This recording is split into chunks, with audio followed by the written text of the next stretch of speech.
Kicking into a handstand my way in 4 steps.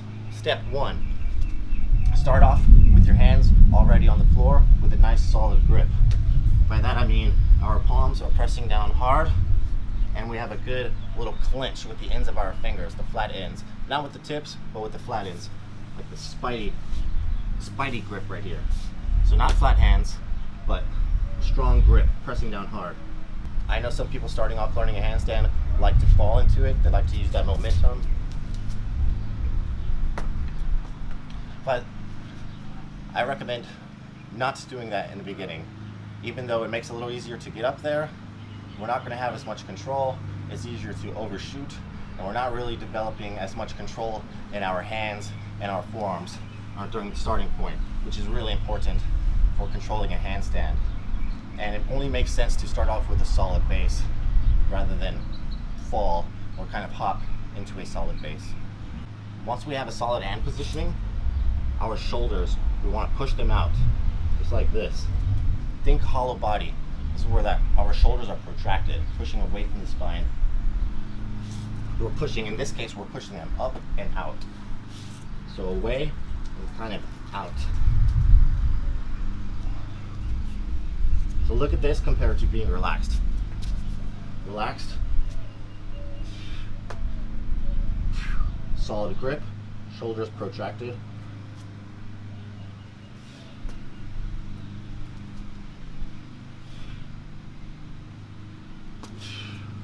And let me mention really fast that it's okay to kick off into a handstand with bent arms or straight arms. They each sort of have their advantages. If you kick using your arm slightly bent, like this, you sort of get to do a little mini rep, a mini push repetition. And this will help you, the more you do this, this will help you, especially in your beginning, getting bent arm handstand push strength, such as frog to handstand or handstand push-ups.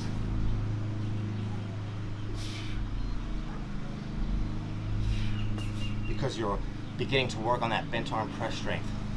Now, the advantage of kicking into it with straight arms, this takes a little more control for me personally. Although it may not have looked like it right there, but whichever one is easier for you in the beginning, start with that. But work on both of them because they both have their advantages. Kicking into it with straight arms will help you more with your straight arm presses. Kicking into it with bent arms, getting that little mini rep, will help you more with your bent arm press strength. I mix it up, and I mixed it up in the beginning as well. Step number 2 deals with the leg that we're using to kick off. I'm going to use my right leg. We want to have our leg, our foot, right under our knee, more or less. In other words, we want to have our foot closer to our hands, rather than starting it back here, like I see a lot. If you're starting with your foot back here, you're not going to have as much kicking power because your foot is kicking up, but back at an angle like that. And you'll probably find yourself kicking up, falling more than you should. So bring your foot up higher, closer to your hands. Align your foot with your knee. This way when you kick, kicking straight up.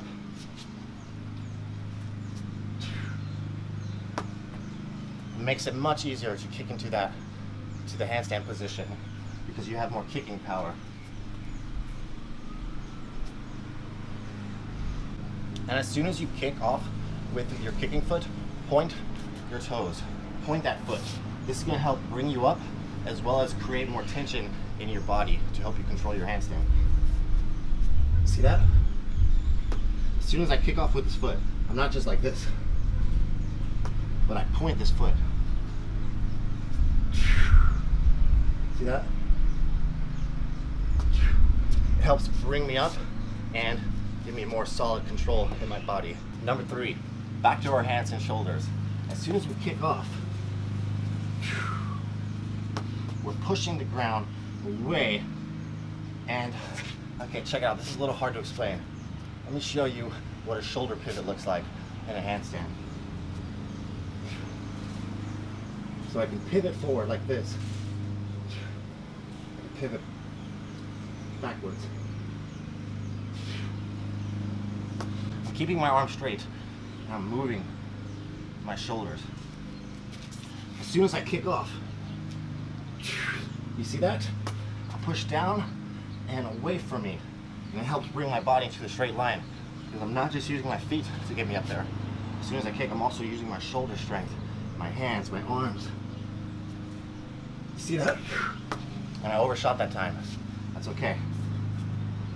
So rather than just kicking like that, push hard and try to straighten your body using your shoulder strength. And then if you find yourself falling over too hard that way, you can push down and out and pull towards you. See that?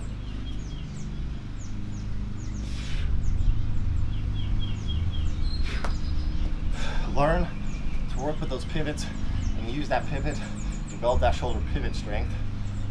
And that is an important key part, getting into the handstand and then staying there. The fourth step, this one's easier said than done. Try not to overkick with your back leg. Try not to overkick past the center point. So try not to do that. If you find yourself kicking over the center part too much, too often, and falling over, this is where the wall comes into play. And the biggest benefit for me when training at the wall is learning how to find that center point. At first, you'll kick off and your leg will slam against the wall. And then when you start learning how to use that shoulder strength and kick off more and more, you'll gradually hit the wall softer, until you can kick off, barely tap the wall, until you can kick off and then not touch the wall at all. I kicked off, I barely tapped it there. So that's how you know you're finding that center point. You're not over kicking. And then you can practice coming off the wall.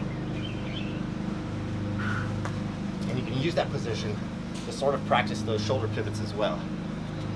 So those are the 4 steps. Handstands are not easy. Keep in mind, you gotta practice over and over and over again. That's the biggest part to learning anything. So keep training hard, keep lifting yourself. Thank you for watching.